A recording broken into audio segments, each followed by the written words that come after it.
34 വയസ്സായ ഒരു മിടുമിടുക്കൻ ചെറുപ്പക്കാരൻ ഒരു വലിയ രൂപതയുടെ മെത്രാനായ എന്ത് സംഭവിക്കും? എന്തൊക്കെ സംഭവിക്കുമെന്ന് ഇന്ന് അവർ സ്റ്റോറി നിങ്ങളോട് സംസാരിക്കുകയാണ്. ചങ്ങനാശ്ശേരി അതിരൂപതയുടെ രണ്ടാമത്തെ മെത്രാനായിരുന്ന മാർ ജെയിംസ് കാളാശ്ശേരി പിതാവിനെക്കുറിച്ചാണ് പറഞ്ഞു തുടങ്ങിയത്. ഇന്ന് അവർ സ്റ്റോറിയിൽ പിതാവിനെക്കുറിച്ചുള്ള വിവരങ്ങൾ കൂടുതൽ നിങ്ങളുമായി പങ്കുവയ്ക്കാം. എല്ലാവർക്കും അവർ സ്റ്റോറിയിലേക്ക് സ്വാഗതം.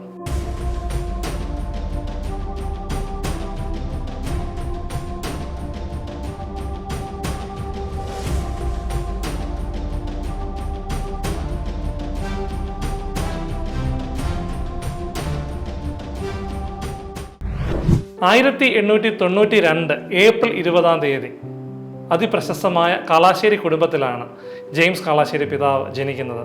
പിതാവ് ചാക്കോച്ചൻ, അമ്മ ഫിലോമിന. അമ്മ വിശുദ്ധ ചാവറ പിതാവിൻ്റെ ചാവറ കുടുംബത്തിൽ നിന്നുമുള്ള അംഗമായിരുന്നു. പിതാവിൻ്റെ ബാല്യകാലത്തിലെ ഓമനപ്പേരെന്ന് പറയുന്നത് പാപ്പച്ചൻ എന്നായിരുന്നു.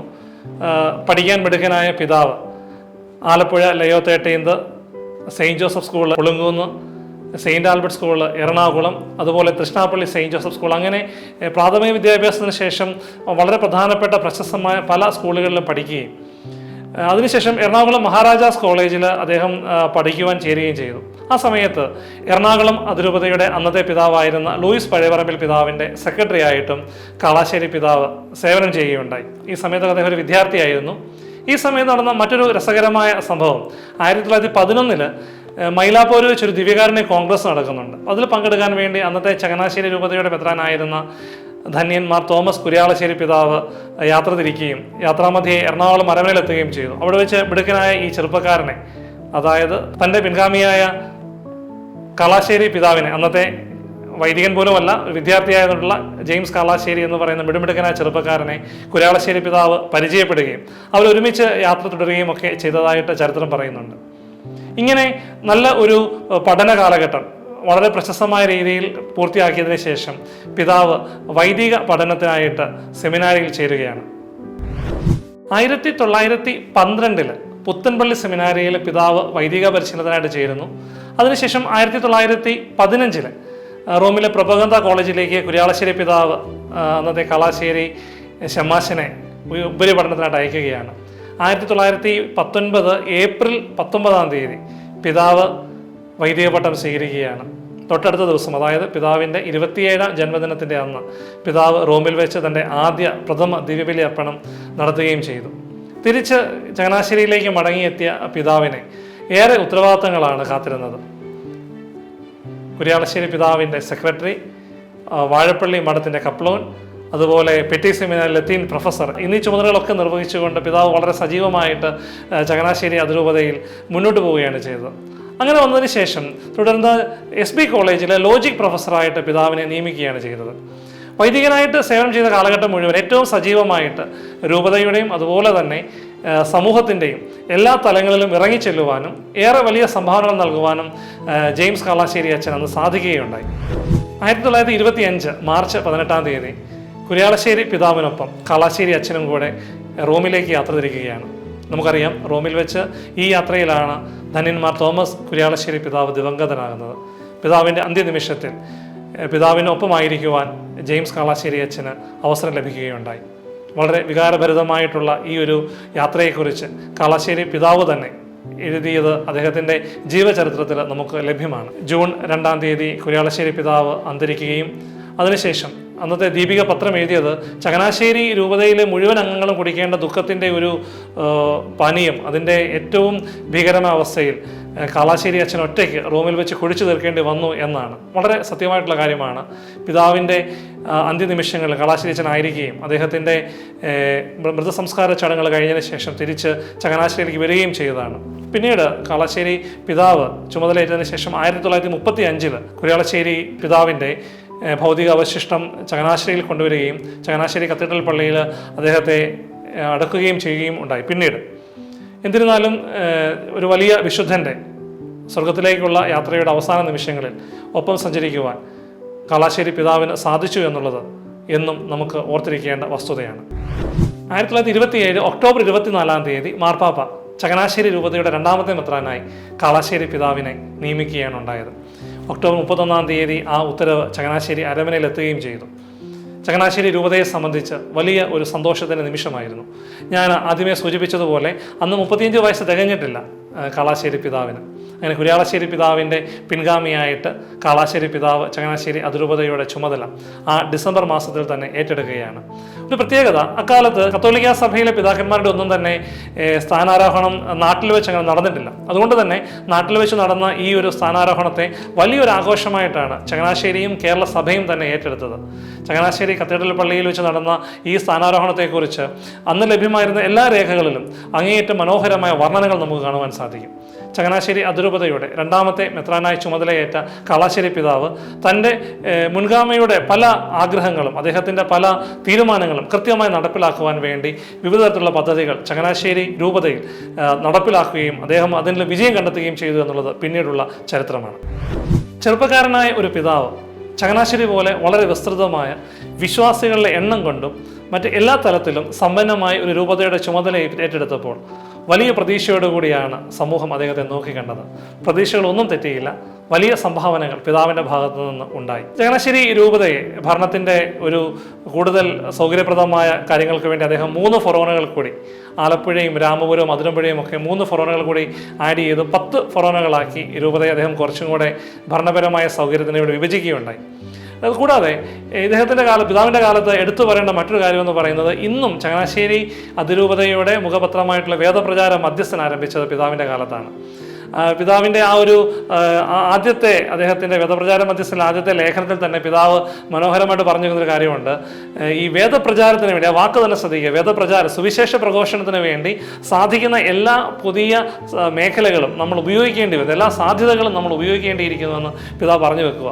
അന്ന് ഈ പറഞ്ഞ പത്രപ്രവർത്തനം, ഇങ്ങനെയുള്ള പ്രിന്റിംഗ് തുടങ്ങിയ കാര്യങ്ങളൊക്കെ തന്നെ സമൂഹത്തിൽ നിന്ന് പ്രചാരത്തിലായി വരുന്ന സമയമാണ്. അപ്പോൾ ആ സമയത്ത് പിതാവ് കൃത്യമായിട്ട് തന്നെ അതിനെ ഏറ്റവും മനോഹരമായിട്ട് ഉപയോഗിച്ചു.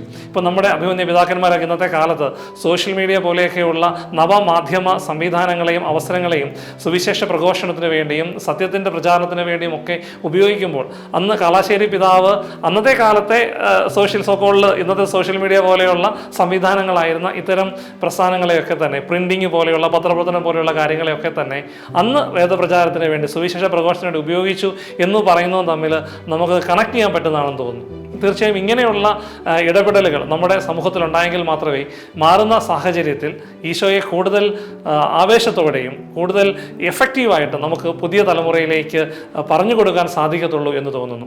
കാളാശ്ശേരി പിതാവ് അന്ന് വേദപ്രചാര മധ്യസ്ഥൻ ആരംഭിച്ചു.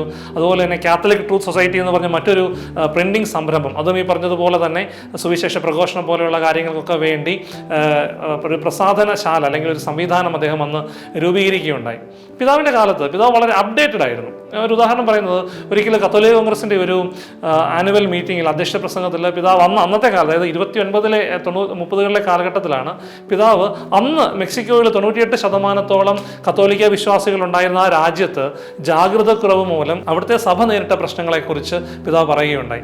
അതേ പിതാവ് തന്നെ മെക്സിക്കോയിൽ നടന്ന ലാറ്റിൻ അമേരിക്കൻ രാജ്യങ്ങളിൽ നടന്ന അല്ലെങ്കിൽ യൂറോപ്പിൽ നടന്ന കാര്യങ്ങളെയും ഒക്കെ തന്നെ തൻ്റെ പ്രസംഗത്തിൽ കൃത്യമായിട്ട് ഏറ്റവും അപ്ഡേറ്റഡ് ആയിട്ട് വിവരങ്ങൾ അവതരിപ്പിക്കുകയും അതേ പിതാവ് തന്നെ തൊട്ട് അടുത്ത ഭാഗത്തിൽ സ്വന്തം നാട്ടിൽ തിരുക്കൊച്ചിയിലും തിരുവിതാംകൂറിലും നമ്മുടെ വിശ്വാസികൾക്ക് സർക്കാർ സർവീസിൽ വേണ്ടത്ര പ്രാധാന്യം ലഭിക്കുന്നില്ല എന്നും അതിനുവേണ്ടി വലിയ ശക്തിയോടുകൂടിയുള്ള ഒരു പോരാട്ടം നമ്മൾ നടത്തേണ്ടിയിരിക്കുന്നുവെന്ന് പറഞ്ഞു വെക്കുകയുണ്ടായി.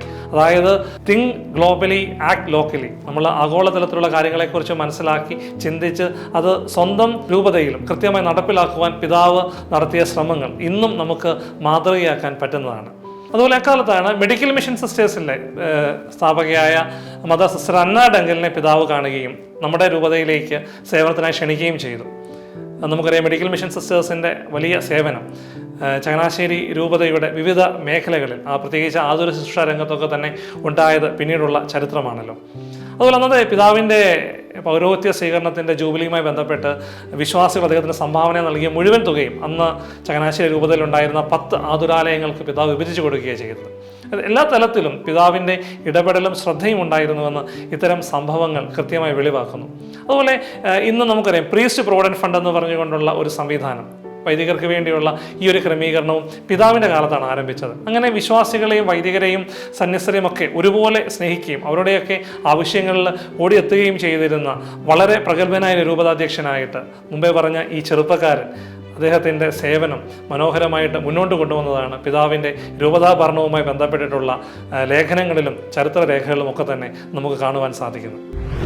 കാളാശ്ശേരി പിതാവ് ചങ്ങനാശ്ശേരി രൂപതയുടെ ചുമതലയേറ്റതിന് ശേഷമുള്ള അദ്ദേഹത്തിൻ്റെ ഒരു സേവന കാലഘട്ടത്തിൽ ചങ്ങനാശ്ശേരി രൂപതയിൽ ഒരു കോളേജ്, അത് ചങ്ങനാശ്ശേരി SP കോളേജാണ്, കൂടാതെ 200-ലേറെ സ്കൂളുകൾ, വിവിധ തലത്തിലുള്ള സ്കൂളുകൾ, ട്രെയിനിങ് ഇൻസ്റ്റിറ്റ്യൂട്ടുകൾ, അതിൽ തന്നെ പുരുഷന്മാർക്കും സ്ത്രീകൾക്കും ആൺകുട്ടികൾക്കും പെൺകുട്ടികൾക്കും ഒക്കെ വേണ്ടിയുള്ള പ്രത്യേകം വിദ്യാഭ്യാസ സ്ഥാപനങ്ങൾ പിതാവ് സ്ഥാപിക്കുകയുണ്ടായി.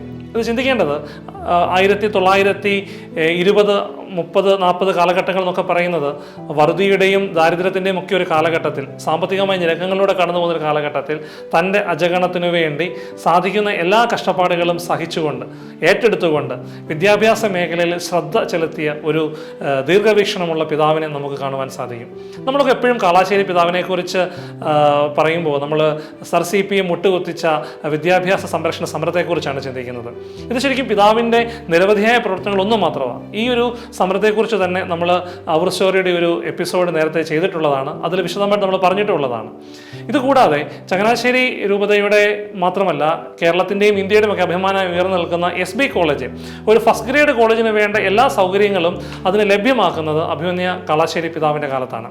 ഇന്ന് SB കോളേജിൻ്റെ ഒരു ഐക്കോണിക് ഒരു മുദ്രയായിട്ട്, അല്ലെങ്കിൽ ലോകത്തിന് മുൻപിൽ നമ്മൾ എടുത്തു കാട്ടുന്ന കോളേജ് ടവർ, ക്രിസ്തുരാജൻ ലോകത്തെ മുഴുവൻ അനുഗ്രഹിച്ചുകൊണ്ട് നിൽക്കുന്ന കോളേജ് ടവറിൻ്റെയൊക്കെ സയൻസ് ബ്ലോക്കിൻ്റെ പണി പൂർത്തിയായതും ചാപ്പലിൻ്റെ നിർമ്മാണം പൂർത്തിയായതും ഒക്കെ തന്നെ കാളാശ്ശേരി പിതാവ് അദ്ദേഹം ചങ്ങനാശ്ശേരി രൂപതയുടെ മെത്രാനായി സേവനം ചെയ്ത കാലഘട്ടത്തിലാണ്.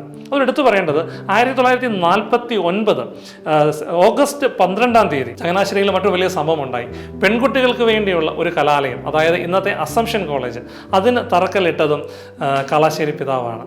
പിതാവിൻ്റെ ഒരു ദീർഘവീക്ഷണം, അതായത് സ്കൂളുകളിൽ പോലും പെൺകുട്ടികളെ പറഞ്ഞു വിടാൻ മടിച്ചിരുന്ന ഒരു തലമുറയുടെ മുൻപിൽ പെൺകുട്ടികൾക്ക് വേണ്ടി ഒരു ഉന്നത വിദ്യാഭ്യാസ സ്ഥാപനം ആരംഭിക്കുവാനുള്ള ശ്രമം കാളാശ്ശേരി പിതാവിൻ്റെ ഭാഗത്തു നിന്നാണ് ഉണ്ടായത്. പക്ഷെ നിർഭാഗ്യവശാൽ അതിനുശേഷം വരുന്ന ഒക്ടോബർ മാസത്തിൽ പിതാവ് അന്തരിക്കുകയാണ് ഉണ്ടായത്. അദ്ദേഹത്തിന് ശേഷം വന്ന അദ്ദേഹത്തിൻ്റെ പിൻഗാമിയായ അഭിമന്യ കാവുകാട്ട് പിതാവാണ് അസംഷൻ കോളേജിൻ്റെ പണി പൂർത്തിയാക്കിയത്. അങ്ങനെ വിദ്യാഭ്യാസ മേഖലയിൽ അദ്ദേഹം നടത്തിയ വേറൊരു വലിയ പുതിയ ഒരു മുന്നേറ്റം എന്ന് പറയുന്നത് ഇന്നത്തെ കോർപ്പറേറ്റ് മാനേജ്മെൻറ്റിൻ്റെ ഒരു ആദ്യ രൂപം, ഒരു കമ്മിറ്റിക്ക് അദ്ദേഹം രൂപം കൊടുത്തു. ഒരു വിദ്യാഭ്യാസ ഡയറക്ടർ, ഒരു സെക്രട്ടറി, അതുപോലെ തന്നെ ഒരു കമ്മിറ്റി.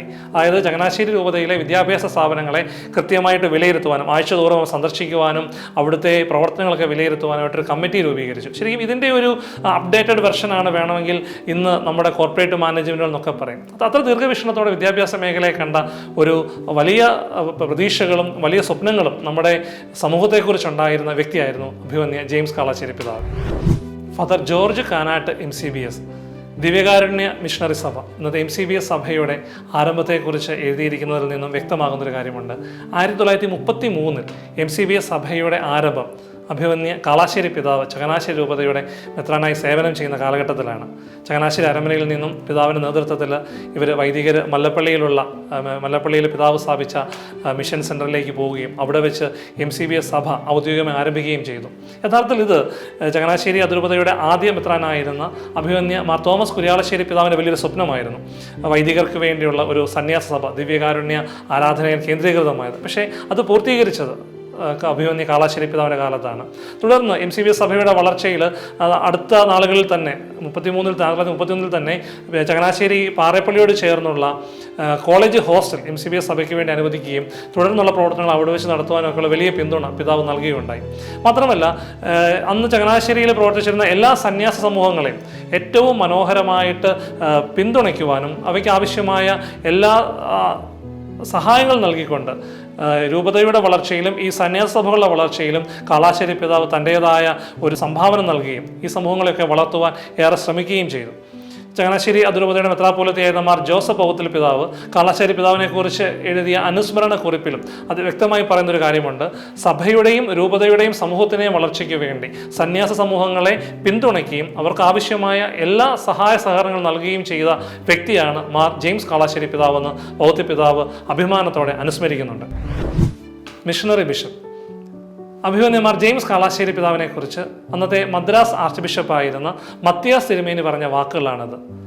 കാളാശ്ശേരി പിതാവിൻ്റെ ശവസംസ്കാര ചടങ്ങിൽ പങ്കെടുത്തുകൊണ്ട് മത്യാസ് തിരുമേനി നടത്തിയ പ്രസംഗത്തിൽ പിതാവ് ഇങ്ങനെയാണ് പറയുന്നത്: ഇന്ത്യയിലെ ഏതാണ്ട് എല്ലാ സ്ഥലങ്ങളിലുമുള്ള മിഷൻ പ്രദേശങ്ങളിലേക്ക് കടന്നു ചെല്ലുവാൻ ധീരതയോടെ മുന്നിട്ടിറങ്ങിയത് ചങ്ങനാശ്ശേരി രൂപത അംഗങ്ങളായ മിടുമിടുക്കരായ ചെറുപ്പക്കാരികളുമാണ്. അതിനു കാരണം ചങ്ങനാശ്ശേരി രൂപതയെ നയിച്ച ഈ മിഷണറി ബിഷപ്പിൻ്റെ വലിയ ദീർഘവീക്ഷണമാണ്. മത്യാസ് തിരുമേനി ഇങ്ങനെ കൂടെ പറയുന്നു: ഭാരതത്തിലെ ഓരോ മിഷൻ പ്രദേശങ്ങളും ചങ്ങനാശ്ശേരി രൂപതയോടും ഈ അഭിവന്യനായ മെത്രാനോടും എന്നും കടപ്പെട്ടിരിക്കുന്നു. കാരണം മിഷൻ പ്രദേശങ്ങളിലേക്ക് ആവശ്യമായ പ്രേക്ഷിതരെ എത്തിക്കുവാൻ അഭിവന്യ മാർ ജെയിംസ് കാളാശ്ശേരി പിതാവിന് സാധിച്ചു. പിതാവിൻ്റെ ഈ പ്രസംഗം വളരെ ശരിയാണ്.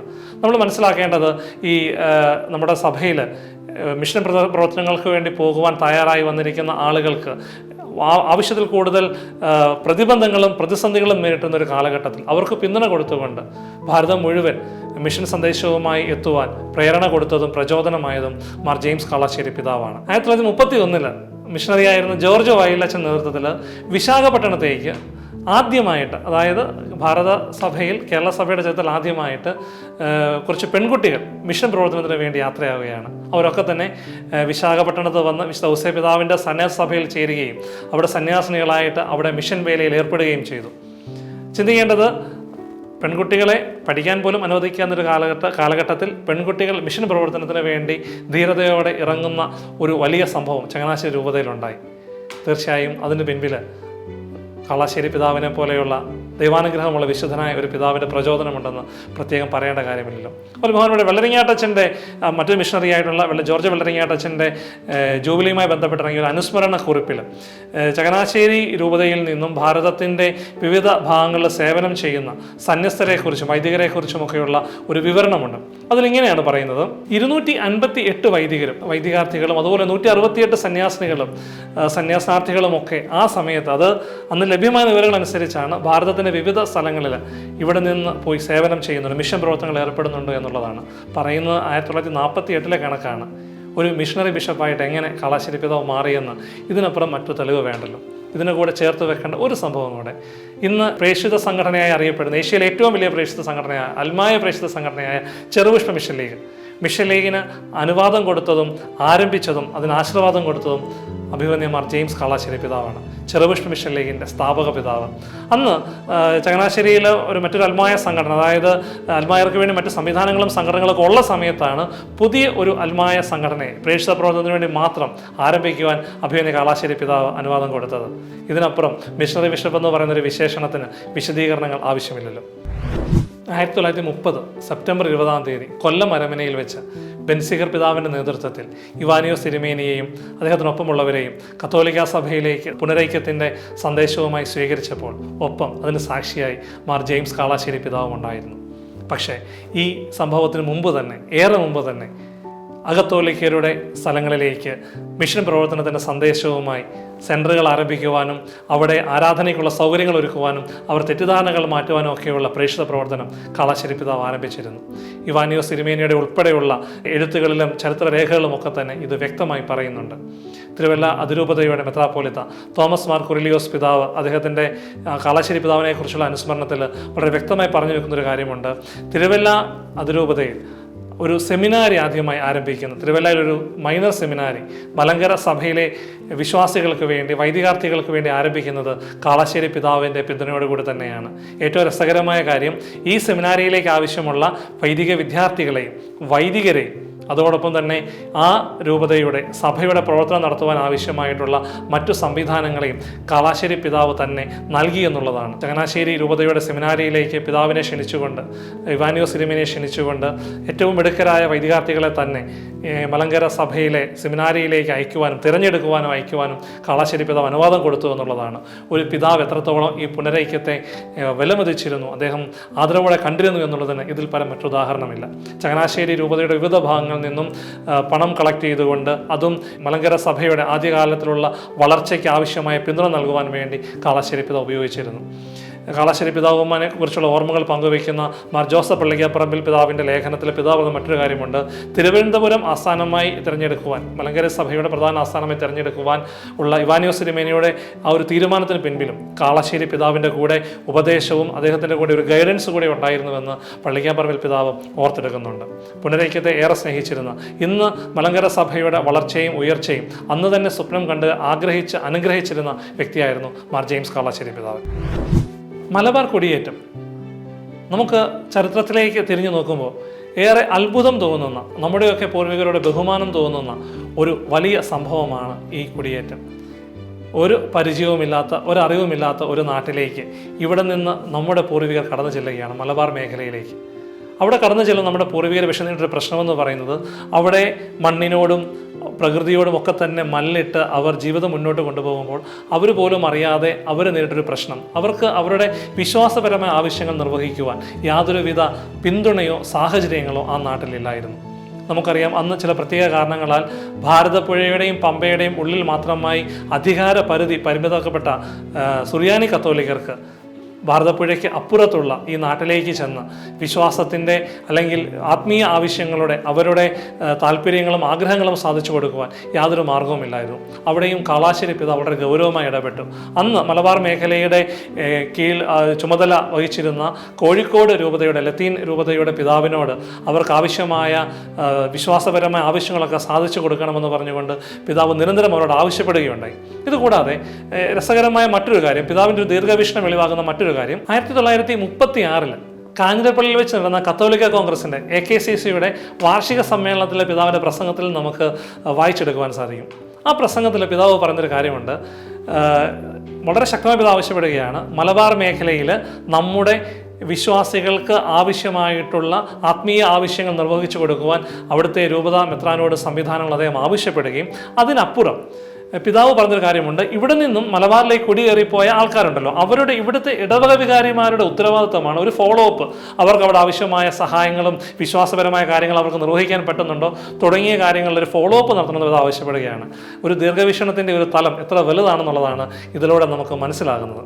കൂടാതെ കാളാശ്ശേരി പിതാവിനെ അനുസ്മരിച്ചുകൊണ്ട് തലശ്ശേരി രൂപതയുടെ ആദ്യ മെത്രാനായ സെബാസ്റ്റ്യൻ വള്ളോപ്പള്ളി പിതാവ് ഇങ്ങനെ എഴുതുന്നുണ്ട്, തലശ്ശേരി രൂപതയുടെ ആരംഭത്തിൽ ഏറെ വെല്ലുവിളികൾ നേരിടുകയുണ്ടായി, പല രീതിയിലുള്ള പ്രതിസന്ധികൾ ബുദ്ധിമുട്ടുകൾ നേരിടുകയുണ്ടായി. ആ സമയത്ത് കർത്താവിൻ്റെ പക്ഷത്തുണ്ടെങ്കിൽ ആരും എനിക്ക് എതിര് നിൽക്കത്തില്ല എന്നുള്ള പൗലോസ് ശ്ലീഹായുടെ വാക്കുകൾ മുറുകെ പിടിച്ചുകൊണ്ട് മുന്നോട്ട് പോകുവാൻ എനിക്ക് ശക്തി നൽകിയത് കാളാശ്ശേരി പിതാവാണ്. കാരണം ജീവിതത്തിലെ പ്രതിസന്ധികളെയൊക്കെ തന്നെ ദൈവത്തിൻ്റെ കൈ മുറുകെ പിടിച്ചുകൊണ്ട് മുന്നോട്ട് പോകുവാൻ കാളാശ്ശേരി പിതാവ് എടുത്ത നിലപാടുകൾ ഞാൻ കാണുകയും അതിൽ നിന്നും പ്രചോദനം ഉൾക്കൊണ്ടുകൊണ്ടാണ് തലശ്ശേരി രൂപതയെ ഞാൻ മുന്നോട്ട് നയിച്ചതെന്നും സാക്ഷ്യം പോലെ വള്ളോപ്പള്ളി പിതാവ് പറഞ്ഞു വെക്കുന്നുണ്ട്. 145 ഇടയലേഖനങ്ങളാണ് കാളാശ്ശേരി പിതാവിൻ്റെതായിട്ട് ലഭ്യമായിട്ടുള്ളത്. കാളാശ്ശേരി പിതാവിനെക്കുറിച്ച് പറയുമ്പോൾ നമ്മളെല്ലാം 123 നമ്പർ ഇടയലേഖനം, CPI മുട്ടുകുത്തിച്ച 123 നമ്പർ ഇടയലേഖനത്തെക്കുറിച്ചാണ് പറയുന്നത്. പക്ഷെ അതിനപ്പുറം സമൂഹത്തിലെയും സഭയിലെയും എല്ലാ പ്രശ്നങ്ങളെയും, എല്ലാ പ്രതിസന്ധികളെയും വെല്ലുവിളികളെയും കുറിച്ച് കൃത്യമായിട്ടുള്ള ഗൈഡൻസ് നൽകുന്ന, നമ്മളെ നയിക്കുന്ന, നമുക്ക് കൃത്യമായിട്ടുള്ള ഒരു വീക്ഷണം തരുന്ന നിരവധി ആശയങ്ങൾ ഉൾക്കൊള്ളുന്ന 145ഓളം ഇടയലേഖനങ്ങൾ അഭിമന്യ കാളാശ്ശേരി പിതാവിൻ്റെതായിട്ട് പുറത്തു വന്നിട്ടുണ്ട്. ഫാദർ സെബാസ്റ്റ്യൻ കാളാശ്ശേരി എഡിറ്റ് ചെയ്ത കാളാശ്ശേരി പിതാവിൻ്റെ ഇടയലേഖനങ്ങൾ ഇന്നും നമുക്ക് പുസ്തക രൂപത്തിൽ ലഭ്യമാണ്. സഭയുടെ ഭാവിയെക്കുറിച്ച് ചിന്തിക്കുന്ന, സഭ ഇന്ന് നേരിടുന്ന വെല്ലുവിളികളെക്കുറിച്ച് ചിന്തിക്കുന്ന ഏതൊരാൾക്കും കാളാശ്ശേരി പിതാവിൻ്റെ ഇടയലേഖനങ്ങൾ ഈ പുസ്തകത്തിലൂടെ വായിച്ച് മനസ്സിലാക്കുന്നതും മുന്നോട്ടുള്ള തീരുമാനങ്ങളിൽ കൃത്യമായിട്ടുള്ള ഒരു ലക്ഷ്യബോധം നമുക്ക് നൽകുന്നതുമാണ് എന്ന് തീർച്ചയാണ്. കാളാശ്ശേരി പിതാവിൻ്റെ ഇടയലേഖനങ്ങളെക്കുറിച്ച് പഠിച്ച reverend doctor Thomas Mambra CMI കൃത്യമായി പറഞ്ഞു വെക്കുന്നുണ്ട്, യുക്തിസഹമായിട്ടുള്ള, ലളിതമായിട്ടുള്ള, ശക്തമായിട്ടുള്ള ആശയങ്ങൾ ഉൾക്കൊള്ളിച്ചുകൊണ്ട് സമൂഹത്തിലെ ഏതൊരു തലത്തിൽപ്പെട്ട ആൾക്കും മനസ്സിലാകുന്ന ഭാഷയിൽ എല്ലാവർക്കും ഒരേപോലെ ഉൾക്കൊള്ളാൻ പറ്റുന്ന രീതിയിൽ എഴുതപ്പെട്ട ഈടുറ്റ ലേഖനങ്ങളാണ് കാളാശ്ശേരി പിതാവിൻ്റെ ഇടയലേഖനങ്ങളെന്ന് അദ്ദേഹം പറഞ്ഞു വെക്കുന്നു. സാമൂഹിക തിന്മകൾക്കെതിരെയും സഭ നേരിടുന്ന വെല്ലുവിളികളെക്കുറിച്ചും നമ്മുടെ വിശ്വാസപരമായ പ്രതിസന്ധികളെക്കുറിച്ചും കൃത്യമായി പരാമർശിച്ചു പോകുവാൻ ഈ ഇടയലേഖനങ്ങൾക്ക് സാധിച്ചുവെന്ന് മാമ്പ്രേച്ചൻ അതിനകത്ത് കുറിച്ചു വയ്ക്കുന്നുണ്ട്. കാളാശ്ശേരി പിതാവിനെ കുറിച്ച് ഓർക്കുമ്പോൾ അദ്ദേഹത്തിൻ്റെ ഇടയലേഖനങ്ങളെയും അദ്ദേഹം ഇടയലേഖനങ്ങളോട് നമുക്ക് തന്ന സന്ദേശങ്ങളെയും എന്നും നമുക്ക് സ്മരിക്കേണ്ടതുണ്ട്. മാർ ജെയിംസ് കാളാശ്ശേരി പിതാവ് എന്ന് പറയുന്ന വിശുദ്ധനായ ഒരു തിരുമേനിയെ ഓർക്കുമ്പോൾ നിർബന്ധമായും പറഞ്ഞു വെക്കേണ്ട മറ്റൊരു പേര് വിശുദ്ധ അൽഫോൻസാമയുടേതാണ്. കാളാശ്ശേരി പിതാവിൻ്റെ ജീവിതത്തിൽ അദ്ദേഹം എടുത്ത തീരുമാനങ്ങൾ എത്രത്തോളം ദൈവത്തിൽ ആശ്രയിച്ചുകൊണ്ട് എടുത്തതാണെന്നും ആ തീരുമാനങ്ങൾ എത്രത്തോളം ശരിയാണ് എന്നുള്ളതിനുമുള്ള ഏറ്റവും മികച്ച ഉദാഹരണമാണ് വിശുദ്ധ അൽഫോൻസാമ. വിശുദ്ധ അൽഫോൻസാമ രോഗത്തിൻ്റെ ബുദ്ധിമുട്ടുകളാൽ കഷ്ടപ്പെടുമ്പോൾ അൽഫോൻസാമയെ തിരിച്ചയച്ചാലോ എന്നുള്ള ഒരു ഉപദേശം ചോദിച്ചുകൊണ്ട് അൽഫോൻസാമയുടെ അധികാരികൾ കാളാശ്ശേരി പിതാവിനെ സമീപിച്ചപ്പോൾ പിതാവ് പ്രാർത്ഥിച്ച് ആലോചിച്ചിട്ട് കൊടുത്ത മറുപടി അൽഫോൻസാമയെ പറഞ്ഞയക്കേണ്ട എന്നാണ്. ഇത് ഫാദർ റോമുളോ CMA അച്ഛൻ സ്നേഹബലി അഥവാ അൽഫോൻസാമ എന്ന അൽഫോൻസാമയുടെ ജീവചരിത്രത്തിൽ വളരെ വ്യക്തമായി രേഖപ്പെടുത്തിയിട്ടുണ്ട്. അന്ന് പിതാവ് പറഞ്ഞ ആ വാക്കിന് പുറത്ത് മഠത്തിൽ തുടർന്ന അൽഫോൻസാമ പിന്നെ ആരായി തീർന്നുവെന്നും ഇന്ന് നമ്മുടെ വലിയ മധ്യസ്ഥത നമ്മുടെ മുൻപിലുണ്ട് എന്നുള്ളതും നമുക്കറിയാം. അൽഫോൻസാമയുടെ പ്രത്യേക വാത്സല്യം കാളാശ്ശേരി പിതാവ് വെച്ച് പുലർത്തിയിരുന്നു. നീ വേദന എടുക്കുന്ന അനുഭവങ്ങളിലൊക്കെ തന്നെ നീ എന്ത് ചെയ്യുകയാണ്, രാത്രിയും പകലുമൊക്കെ വിഷമിക്കുമ്പോൾ എന്ത് ചെയ്യുകയാണ് എന്ന് ചോദിക്കുമ്പോൾ ഞാൻ ഈശോയെ സ്നേഹിക്കുകയാണെന്ന് പറയുന്ന അൽഫോൻസാമയോട് എൻ്റെ ജീവിതയ്ക്ക് വേണ്ടി പ്രാർത്ഥിക്കുവാനുള്ള ചുമതല നിന്നെ ഏൽപ്പിക്കുകയാണ് എന്നാണ് കാളാശ്ശേരി പിതാവ് പറഞ്ഞു വയ്ക്കുന്നത്.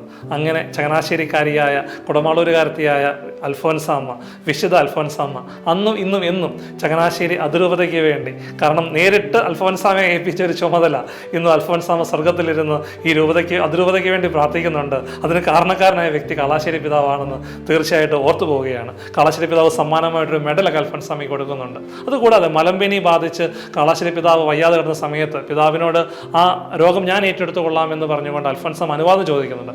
പിതാവിന് അനുവാദം കൊടുക്കുകയും കാളാശ്ശേരി പിതാവ് രോഗസൗഖ്യമാവുകയും ചെയ്തു. പക്ഷേ അൽഫോൻസാമയുടെ മരണം വരെ ഈ മലമ്പനി എന്ന് പറയുന്ന വലിയ രോഗം അൽഫോൻസാമയെ ഏറെ ബുദ്ധിമുട്ടിച്ചു. അൽഫോൻസാമയുടെ രോഗാവസ്ഥയിലൊക്കെ വളരെ പ്രശ്നം സൃഷ്ടിച്ചു എന്നുള്ളതും അൽഫോൻസാമയുടെ ജീവചരിത്രത്തിൽ നമുക്ക് കാണാൻ സാധിക്കും. അങ്ങനെ അൽഫോൻസാമയെ ഏറെ സ്നേഹിച്ച, അൽഫോൻസാമയുടെ വിശുദ്ധിയിലേക്കുള്ള യാത്രയിൽ ദൈവം നിയോഗിച്ച ഒരു ചുമതലക്കാരനായിട്ട്, ഒരു പ്രത്യേക റോള് വഹിച്ച വ്യക്തിയായിട്ട് അഭിമന്യ മാർ ജെയിംസ് കാളാശ്ശേരി പിതാവിനെ നമുക്ക് കാണുവാൻ സാധിക്കും.